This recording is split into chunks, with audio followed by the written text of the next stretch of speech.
प्राचीन भारत की धरती पर अनेक ऋषि मुनि हुए, जिनके तप, त्याग और क्रोध की कथाएं आज भी हमारे लिए मार्गदर्शक है।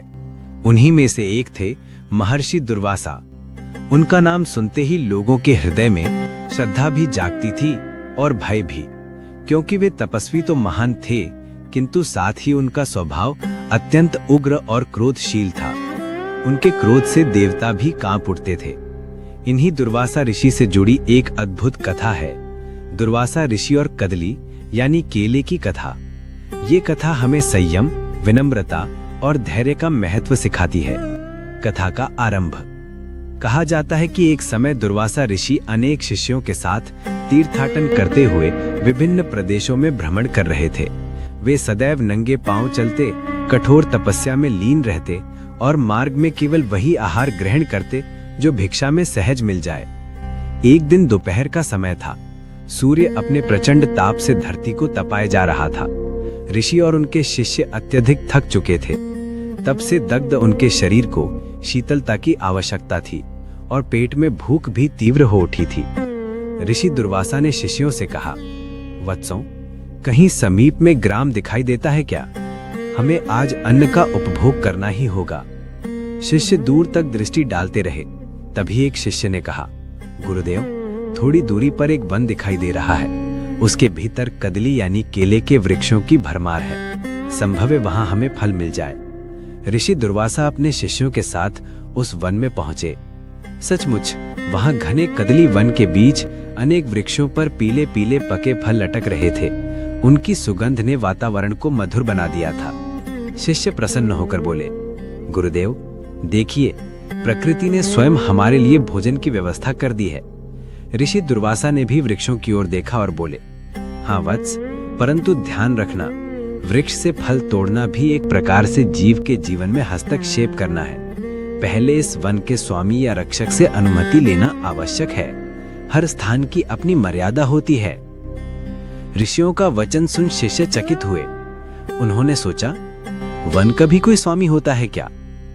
परंतु वास्तव में यह सत्य था। प्रत्येक वन, प्रत्येक नदी, प्रत्येक पर्वत की कोई न कोई दिव्य शक्ति रक्षा करती है। कदली वन की अधिष्ठात्री देवी। कुछ क्षणों के ध्यान के बाद ऋषि दुर्वासा ने आकाश की ओर दृष्टि उठाई और मंत्रोच्चार किया। अचानक उस कदली वन से एक दिव्य स्त्री प्रकट हुई।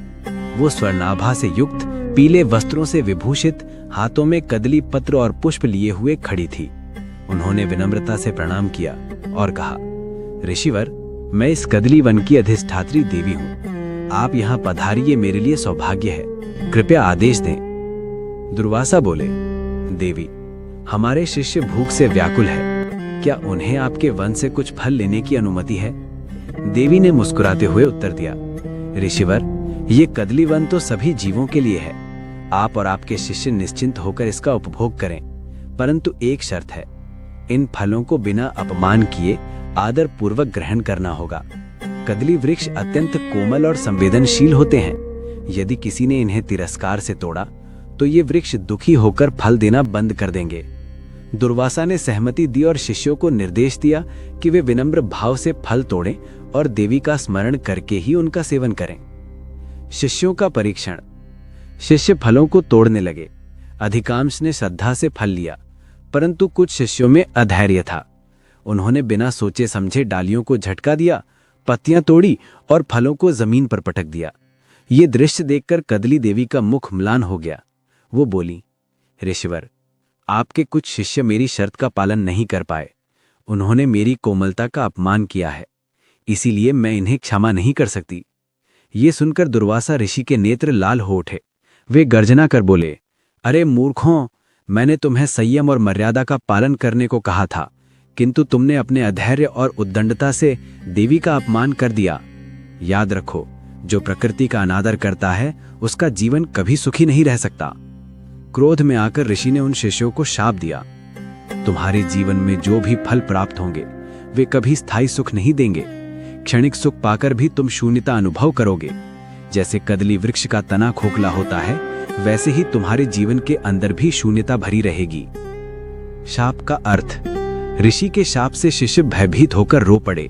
वे क्षमा मांगने लगे, परंतु दुर्वासा ऋषि ने कहा, वत्सों, ये शाप दंड नहीं अपितु शिक्षा है।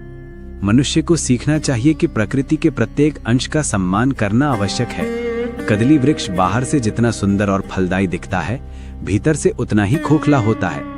ये हमें सिखाता है कि यदि भीतर संस्कार ना हो तो बाहरी सौंदर्य का कोई अर्थ नहीं। कदली देवी भी बोली, ऋषिवर सत्य कहते हैं, मनुष्य जब तक प्रकृति का आदर नहीं करेगा तब तक उसकी प्रगति अधूरी रहेगी। शिक्षा। उस दिन के बाद शिष्यों ने प्रण किया कि वे कभी अधैर्य या तिरस्कार नहीं करेंगे। वे प्रत्येक फल, वृक्ष और अन्न का आदर करेंगे। कथा कहती है कि तभी से कदली यानी केला भारतीय संस्कृति में पूजा का अंग बना। पूजा पाठ, विवाह, यज्ञ आदि में केले के वृक्ष और पत्तों का प्रयोग शुभ माना जाता है, क्योंकि ये स्मरण कराता है कि सच्चा सौंदर्य और सच्चा फल वही है जो भीतर से भी पवित्र और पूर्ण हो। दुर्वासा ऋषि और कदली की कथा हमें ये गहन शिक्षा देती है कि प्रकृति का आदर करना परम आवश्यक है। अधैर्य और उद्दंडता मनुष्य को शून्यता की ओर ले जाते हैं। जीवन का सच्चा मूल्य बाहरी नहीं, भीतर की शुद्धता में है। भोजन, फल, वृक्ष सब दिव्य शक्तियों के दान है, जिनका आदर करना चाहिए।